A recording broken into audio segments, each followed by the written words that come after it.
Good morning, everyone. Welcome to the First Unitarian Society of Milwaukee. My name is Julia Oshwald, and I'm delighted to serve as your worship associate today and to welcome you fully in this space. We welcome people of all genders, sexualities, ages, races, ethnicities, histories, and bodies here. We welcome your mind, your heart, and your spirit here. We welcome all you are bringing with you today and all your heart longs to set down. We extend a special welcome to each guest among us. We invite our guests to fill out a welcome card located in the pew rack in front of you and drop it in the offering plate later in the service. Guests may also pick up a welcome packet at the back of the sanctuary, where folks will also find hearing assist devices and Braille hymnals. A fragrance-free area is located on the front right side of the first few pews. Because of the intermittent weather, children's religious education classes have been canceled today. However, RE staff will be leading a supervised play space downstairs. Your children are welcome to go downstairs to play or stay in the sanctuary with you. After the time for all ages noted in your order of service, if you want to go downstairs and play, please join the children's recessional and head across the hall to the common room. There you will be greeted by someone. Immediately following the service, everyone is invited for coffee and conversation in the common room. Again, my name is Julia, and you can come talk to me at the guest table there. As a way to engage at First Church, I invite everyone to explore the announcements insert for the numerous opportunities available here. In particular, let me draw your attention to a few. Our forum speaker this morning is Chris Mambu-Rash, speaking about 16th Street Community Health Centers. A campus ministry startup meeting will be held on January 19th at 12:30 downstairs in the Reeb Room. We're hoping we can get official student group status for the spring semester and need to have 4 student officers and 1 faculty staff advisor to register the organization at UW-Milwaukee. If you are interested in helping create this group, please come to the January 19th meeting or contact Kimberly Tomjack Carlson.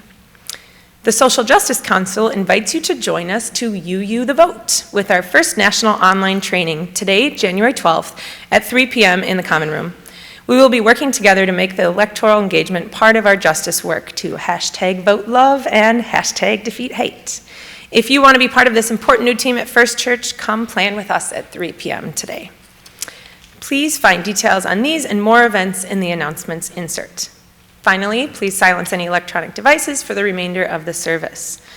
Once again, I welcome you to First Church by inviting you to join me in the unison reading of our mission, which is printed in your order of service. We gather to nurture the spirit, engage the mind, and inspire action. At this time, I'd like to welcome Lance Weinhardt up to light the chalice.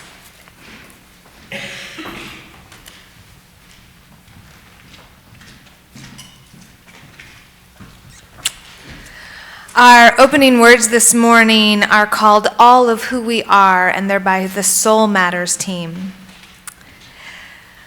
We light this chalice with the hope that we too may find a container for all of who we are, a holy chalice that's able to hold our courage and our fear, our gifts and our flaws, our joy as well as our pain. May we glimpse again what it means to be whole. May we find the peace of knowing that no part of us needs to hide.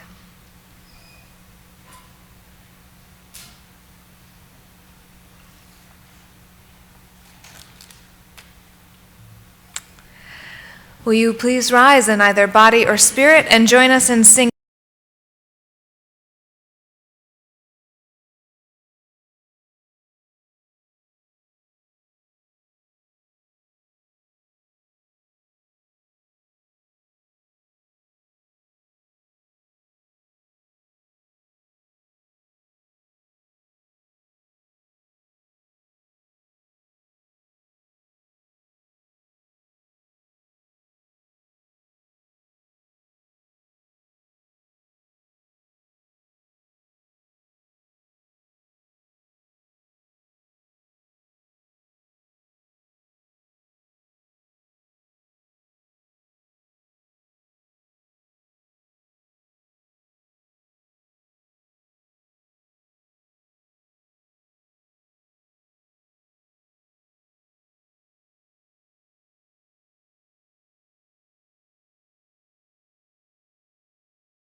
Surprise, I'm not Kimberly Tom Jack Carlson.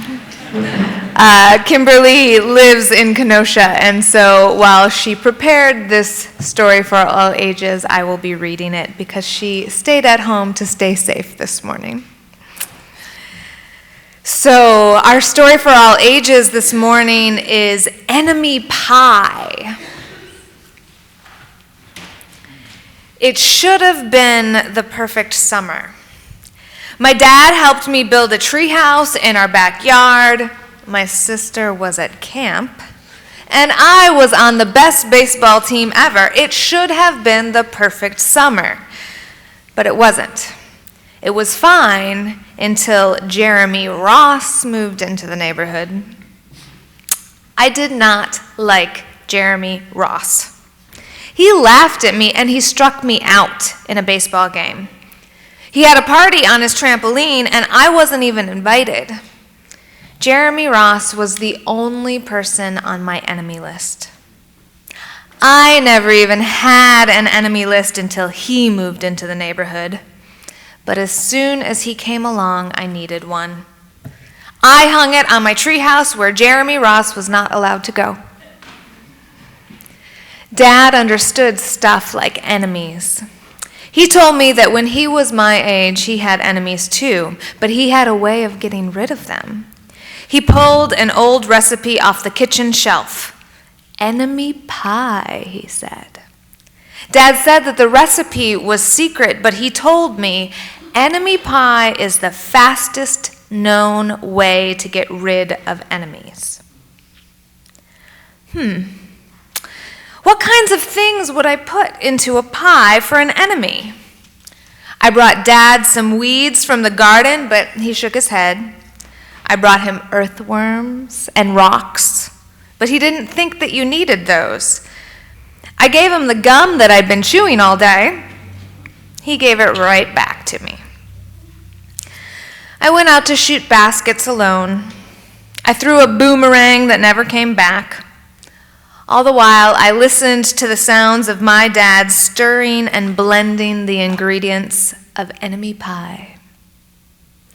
I wasn't really sure how enemy pie worked yet. What exactly did it do to enemies? Did it make their hair fall out or make their breath stinky?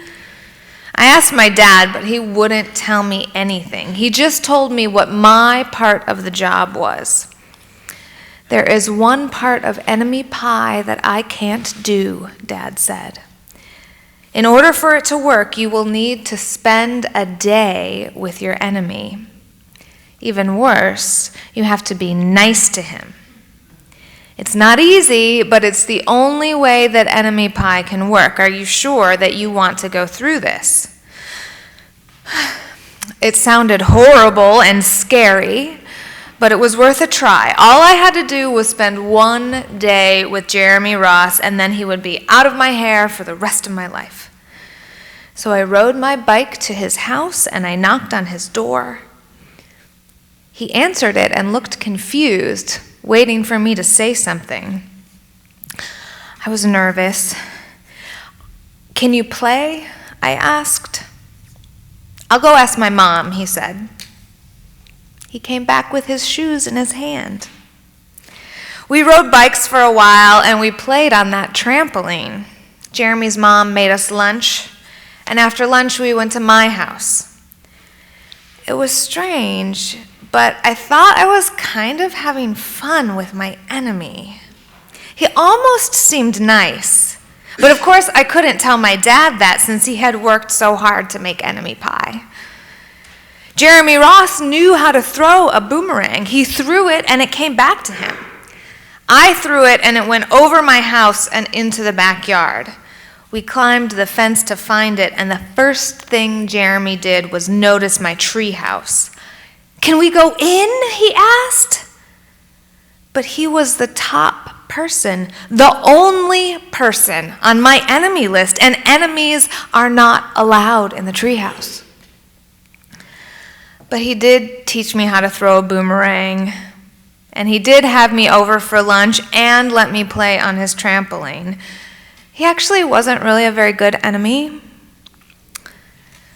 Okay, I said, but hold on. I climbed up ahead of him and I took the enemy list off the wall of the treehouse. I had a checkerboard in the treehouse and we played until my dad called us down for dinner. I was beginning to think that maybe we should forget about the enemy pie.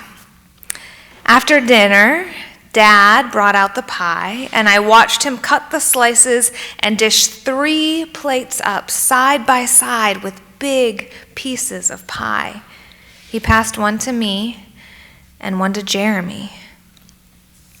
I panicked. I didn't want Jeremy to eat enemy pie. He was my friend. Jeremy, don't eat it, I cried. It's bad pie. I think it's poisonous or something.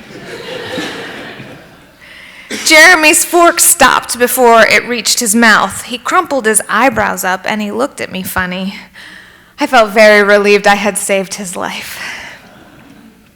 If it's so bad, then why has your dad already eaten half of it? Jeremy asked. I turned and looked at my dad, and he was eating the enemy pie. Good stuff, he mumbled.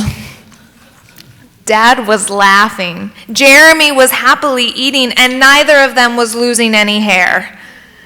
It seemed safe, so I took a tiny taste, and enemy pie was delicious.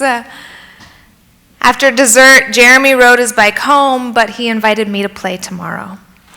As for the enemy pie, I still don't know how to make it. I wonder if real enemies do hate it, or if their hair falls out, or their breath turns bad. But I don't know if I'll ever get an answer, because I just lost my best enemy.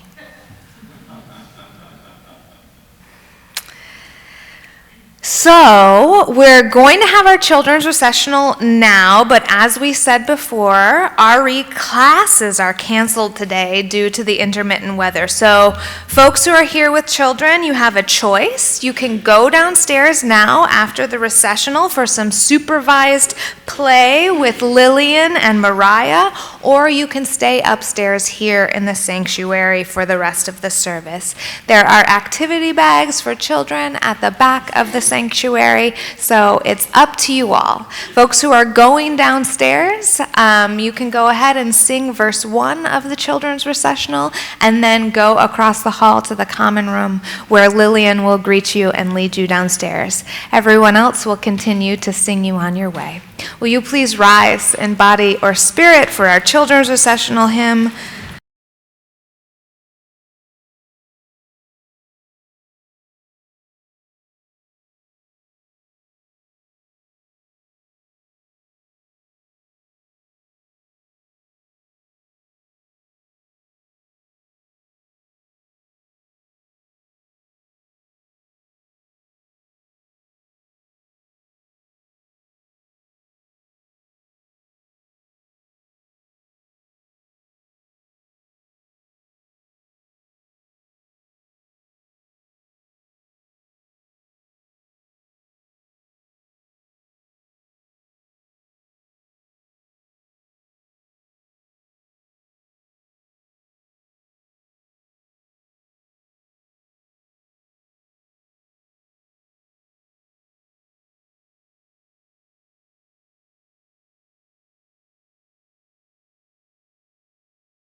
I'd like to invite you to join now in a time of contemplation, which will be followed by silence, followed by the seated singing of Spirit of Life. So take a moment and just tune into your body. Do what you need to feel comfortable and grounded in this moment.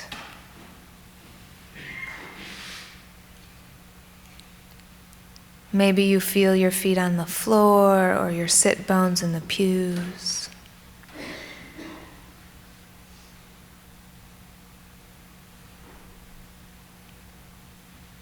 Maybe you can feel the tip top of your head connecting you to all that is.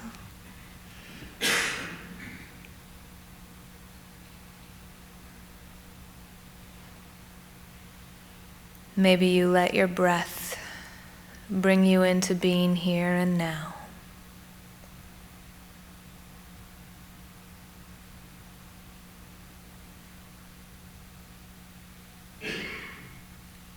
Spirit of life and love, Holy One of our being and our becoming, that which is sacred within, among, and beyond us. May we each know that we are holy and whole. May we live in integrity, whole people, in all our mistakes and beauty, our gifts and imperfections. When we mess up, may we come back to relationship, learning to be flawed and loving at the same time.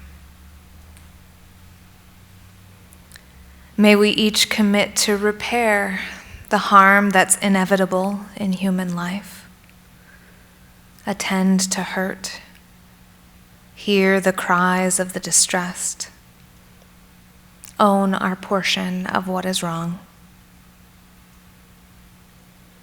Doing so, may we be part of healing, becoming more whole, and more part of the whole. May it be so.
My brother Miles is a talented runner, the kind of runner who is 20 states into running a marathon in every state. He has always been an incredible athlete, and after missing much of his junior season of cross country in high school due to a serious injury, he was ready to be a leader on the team during his final year. It was his moment to shine in the sport he loved after many years of hard work and training. Just a few weeks into senior year, however, The police showed up at a party after homecoming where drinking was involved. My mother was called to pick him up, ticket in hand. He knew punishment was certain, but what came next seemed incredibly harsh. The next day, my mother told him, "You signed a contract with your team that you would not take part in these activities as a student athlete. You broke your promise to your team, your coach, and yourself." And that day, on a Sunday afternoon, she drove him to his beloved coach's house and watched and waited as he walked to the door to turn in his uniform. I remember thinking as a sophomore in high school how incredibly cruel and unnecessary that seemed. I remember my brother telling me that many other student athletes had been at that party, and almost none of them had turned themselves in. I thought my mother was the meanest, most ruthless parent around. But what I have also remembered many times in the 15 years since is what a striking example of integrity my mother instilled in Miles, and in the rest of us that Sunday afternoon. This is, of course, all my recollection of the event. I spoke with Miles about this recently and asked him how he remembered this happening, and more importantly, what he had learned. He jokingly responded he learned not to go to parties where the police might come. But he continued on to say that he had learned that the truth was painful, but owning it had not only set him free of carrying the guilt of his infraction around alone, but it had done something bigger. It had strengthened the bond between he and his coach. It had set an example to all the boys on the team.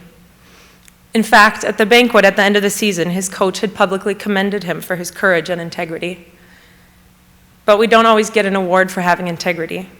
It's often painful to live the truth, to admit our wrongdoings. There have been times in my life when I have had to march myself up to that door without my mother's guidance and bear the shame and the guilt of the truth all alone.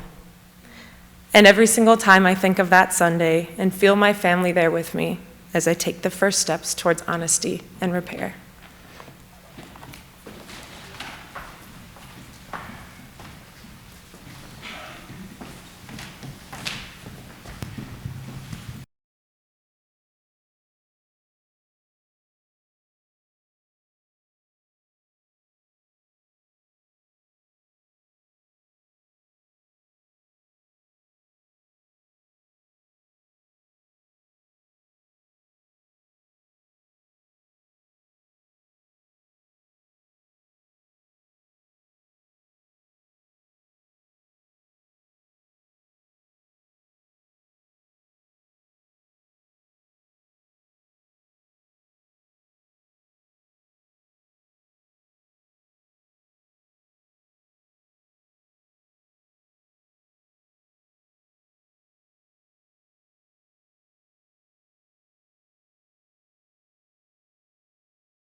Every time we create a covenant, we build in agreements about what to do when we break that covenant, because we know that being human, we will break it.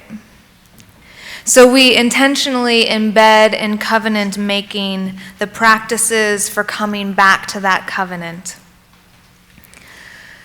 But what happens when we stray from our own internal integrity? What practices do we have to return to our own moral centers? The book La Rose by Louise Erdrich explores deep questions of integrity, mistakes, and repair. It tells the story of two families, the Irons and the Ravages. The book opens with a fatal mistake. Landro, the father of the Iron family, goes buck hunting one day in the fields that adjoin the neighboring families' homes.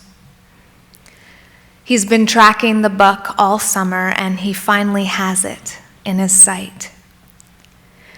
He takes the easy shot, but the buck springs away, and Landro discovers to his unimaginable horror that he has accidentally shot and killed Dusty, the 5-year-old son of his friend and neighbor, Peter Ravitch. It's an irrevocable mistake, perhaps an unforgivable one. It was also a freak accident. No drugs or alcohol were involved, no cruelty. Landro was a skilled hunter. He was paying attention. He aimed at a buck that was across the field. And young Dusty was up in a tree, quiet and above the sight line in a hiding place that was special and unknown to Landro. And the sound of the shot made the little boy jump and fall off of the branch that he was perched on and into the line of the bullet. And after this irrevocable error, the rest of the story of the book unravels the pain and the connection between the two families turn by turn, exploring hatred and vengeance and repentance and repair, as well as the disorienting origins of love. The families were neighbors and friends before the tragedy. The mothers were half-sisters, the fathers were hunting buddies. The kids played together. Dusty had been best friends with Landro's son, La Rose. The two boys were the same age. They played the same games. They had climbed that same tree together. Both of the families plunge into grief and wrestle with despair. What terrible logic in the world means that one boy dies while the other one lives? How is it possible for a person to be responsible or to not be responsible for a fatal accident? And how can Dusty's parents continue to live? How can any of them? As Landro's children ask shakily when their mother sits them down to tell them what happened, the question they struggle with is, what happens now? What happens now? It's a terror-inducing question, a floor-disappearing question after such a loss. It is even more so after such a loss that comes as the result of a mistake.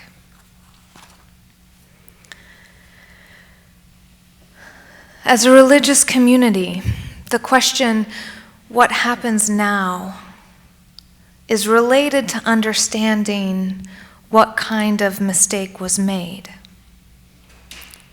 Usually, when we think about what happens now, we try to gauge the level of intentionality in the mistake. Was this an accident? Was this the result of neglect? Was this intentional? When terrible things happen, it's human nature to ask why, to struggle with why. Our criminal code recognizes differences based on the level of choice and intentionality in mistakes. There's a difference between a no-fault accident and criminal neglect. There's a difference between voluntary versus involuntary manslaughter. Intentionality in mistakes matters. In Judaism, there are different words and religious concepts for different levels of intentionality in mistake-making. The Hebrew word for sin translates as transgression. But there are 3 different levels within that category. The first and the most serious level is rebellion, which in modern Hebrew translates as crime.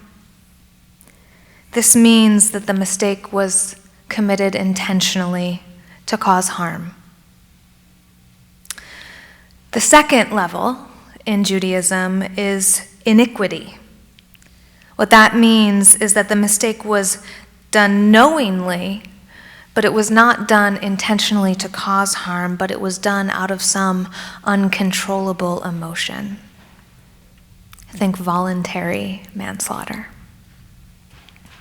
The third and the least serious level of mistake-making in Judaism is unintentional, and the word for that mistake translates as missing the mark. I aimed for something and I missed. In both our criminal code and in a variety of religious interpretations of mistakes, intentionality matters when we think about what happens now. However, intentionality doesn't erase the consequences of the mistake. In a metaphor that I learned from my friend and colleague Elena Rose Vera, if you were to say, accidentally step on my foot, it would matter to me that you didn't mean to do that. I would be much more upset with you if you had intentionally stepped on my foot. But just because stepping on my foot was unintentional, it doesn't mean that it hurts any less. The level of pain that I experience, whether you meant to step on my foot or not, is the exact same. And whether it was an accident or not, I would still expect you to apologize, sincerely and without defensiveness. I would not expect you to be angry that I had a foot, or that my foot was resting on the floor in your way. Sometimes, however, folks can struggle with this concept when it comes to feelings rather than feet. Have you ever told someone that they hurt your feelings and they responded with, "But I didn't mean it like that," instead of apologizing for inadvertently stepping on your feelings? In the feelings category, intentions do still matter. I would be much more upset with you if you had intentionally hurt my feelings. But intentions don't erase the experience of hurt. And a sincere, non-defensive apology is still the next appropriate move to repair harm. Feelings are more nebulous than bodies. And unfortunately, that means that sometimes people can get into arguments about whether or not another person's feelings should be hurt, rather than addressing when they are. It's rare for someone to make an argument that my foot should not be hurt when they step on it. But this does sometimes happen when we are in feelings land. But instead of arguing about whether or not a person's feelings should be hurt by something, we might reframe the situation as an opportunity to understand another person's feelings and experience more fully. Feelings are, in fact, more nebulous than bodies, and it's hard to tell where they all are. And they come from a whole host of histories and experiences. It's entirely possible to step on feelings that you did not know were there. But instead of being defensive about not knowing that those feelings were there, or not having meant to step on them, what would it be like to get curious in that situation, to learn about the edges and the histories of those feelings and where they're coming from? How might learning more about the boundaries and the histories of the feelings might help you navigate the space with those feelings better in the future? Eduardo Briceño of Mindset Works, an organization that focuses on learning, especially from our mistakes, has classified mistakes into 4 types of learning areas: eureka moments, sloppy mistakes, stretch mistakes, and high-stakes mistakes. Eureka moments are those aha mistakes where some accident leads to a big new learning. The intentionality level is low, but the learning level is high. Eureka moments are hard to plan because they come from accidents, but they can lead to big learning and big results when they do happen. Sloppy mistakes are those small errors where we mess something up that we already know how to do because we're not paying attention, we're tired, something like that. Intentionality is low, but learning is relatively low as well. So in our work, we often try to eliminate sloppy mistakes. Then there are the big mistakes categories: stretch mistakes and high-risk mistakes. Stretch mistakes are mistakes that are worth making. This is why some educators call these kinds of mistakes bold failures. They have high levels of intentionality and high levels of learning. They happen when we're trying to stretch to do something that's beyond our current capacity and skills. In that kind of work, we don't mean to make an error, but we do because we're stretching and we don't quite know what we're doing yet. These kinds of mistakes can be really positive because we're learning a new skill and we're learning what works and what does not work in a new area. We have to be willing to make these kinds of stretch mistakes if we ever intend to learn something new or to grow. But it's important to not get stretch mistakes confused with the other category of mistakes, high-risk mistakes. Those are the kinds of mistakes that we never want to make because making them would be devastating. High-risk mistakes are not positive because of the level of consequences that come from making them. They happen in areas where we want to have systems and safeguards in place, situations where people's lives are at stake, situations of safety. In the LaRose book, Landro made a high-stakes mistake, and a little boy died. In that sort of situation, There was low intention, but high impact. That's what's known in Judaism as missing the mark. And the question becomes, what happens next? How does a person in that situation work for repair? The rabbi David Tush said, "There's no point in admitting sin, transgression, or failure unless you believe in redemption. Believe that you can emerge a stronger or better person, more able to experience meaning in the world."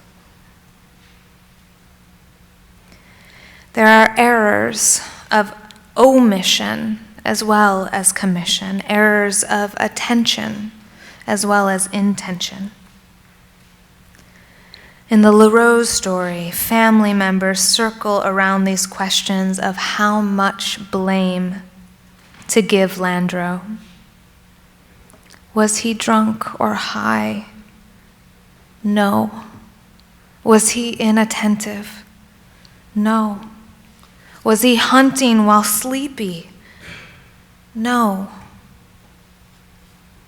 Was it fully, insanely coincidental in the most tragic of dimensions? Maybe yes.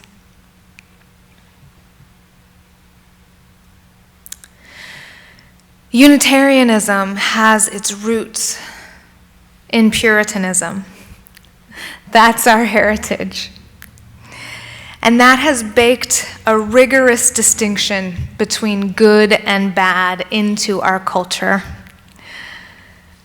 On the other hand, Universalism has its roots theologically in mercy and in grace, honoring the inherent worth of all people beyond our worst mistakes.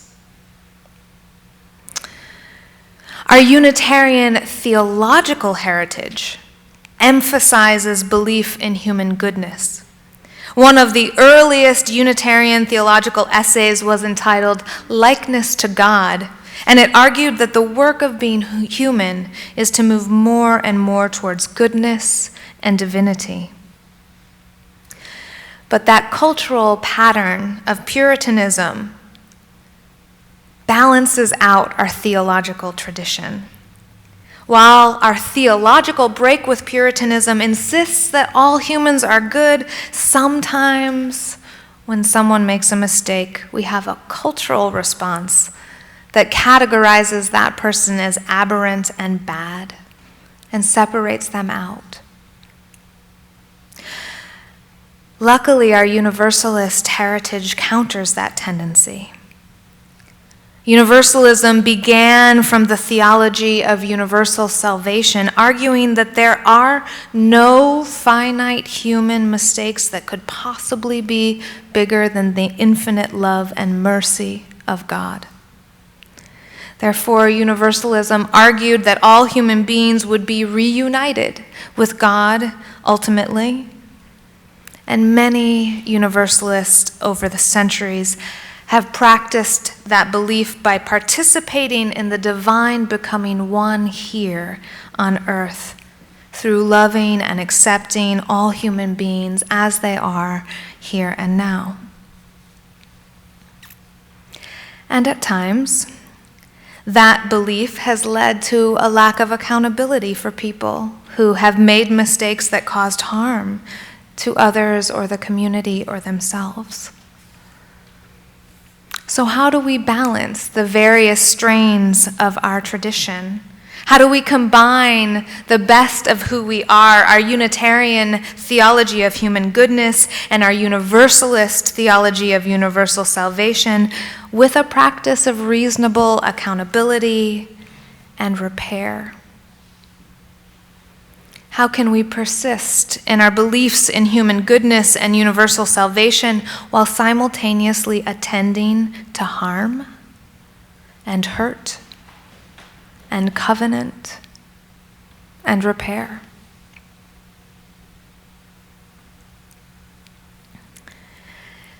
In LaRose, Landro and his wife Emmeline take the question of what happens now into the sweat lodge. And there they find a repair that's as powerful as the pain crashing through their lives, unleashed by that mistake. At first, Emmeline growled at this medicine of repair and bared her teeth, saying to it, "No, I will kill you first." But she and Landro kept praying and praying, and eventually Emmeline collapsed around her own son, LaRose, who was Dusty's age. LaRose, who they had named after 5 generations of healers in Emmeline's family. The day after the sweat, Landro and Emmeline took their small son, and they walked the path that the buck had taken to the Ravish house. And there they knocked on the door. Peter opened the door to them against his wife Nola's angry protest and asked what the Irons wanted. They answered simply, "Our son will be your son now." Reading from the book. Landro put the small suitcase on the floor. Emmeline was shredding apart. She put the other bag down in the entry and looked away. They had to tell Peter what they meant. "Our son will be your son." And then they had to tell him again. "No," he said. "No, I've never heard of such a thing." "It's the old way," said Landro. He said it very quickly, got the words out yet again. There was a lot more to their decision, but he could no longer speak. "No," Peter said again. "No. This can't be. Take..." And then he looked at Nola, his wife, and saw that her face had broken open and all the softness was flowing out. And the greed, too, a desperate grasping that led her windingly towards the child.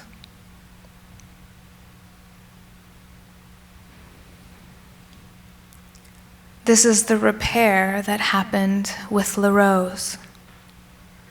The healing medicine that bound the families together, that was strong enough for the wicked pain and chaos of loss. In the book, the medicine unfolds in time and it hurts almost as much as the loss, but it does its job of healing too. Henry David Thoreau said, "There is no remedy for love, but to love more."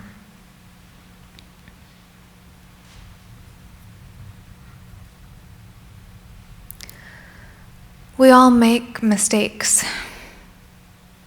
Some of them are small and some of them are irrevocable. Integrity means both accepting our mistakes without self-hatred or defensiveness, and also coming back into covenant with those who have been hurt by them. We do not have to be perfect in this life, but we do have to be in relationship with one another. We do not have to disavow the parts of ourselves that are imperfect, but we do have to learn how to repair what has been harmed. We have to learn how to love ourselves whole, and also to wholly love one another. May it be so.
Will you please rise in body or spirit and join us for a responsive reading printed in your orders of service. This is Wild Geese by Mary Oliver. I'll begin. You do not have to be good. You do not have to walk on your knees for 100 miles through the desert of Kentucky. You only have to let the soft animal of your body Love the way loves. tell me about despair, yours. And I will tell you mine. Meanwhile, the world goes on. Meanwhile, the sun and the clear pebbles of the rain over the prairies and the deep trees. Meanwhile, the wild geese high in the clean blue air. Whoever you are, no matter how lonely, calls to you like the wild geese, harsh and exciting. Over and over, announcing your place in the family of things. Will you join us in singing our closing hymn, number 131?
Of loss and mistakes and failures.